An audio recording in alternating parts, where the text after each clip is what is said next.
Poverenik za informacije od javnog značaja i zaštitu podataka ličnosti Rodoljub Šabić i gradonačelnik Novog Pazara Nihat Biševac otvorit će sutra u 10 sati u Kulturnom centru Novog Pazara skup Dani Poverenika.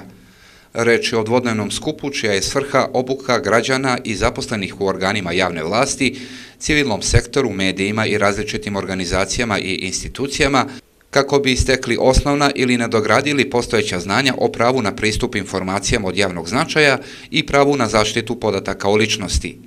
Učesnici će imati priliku da o pravima i obavezama razgovaraju sa poverenikom, njegovim saradnicima i drugim stručnjacima u oblasti slobodnog pristupa informacijama i zaštite podataka o ličnosti.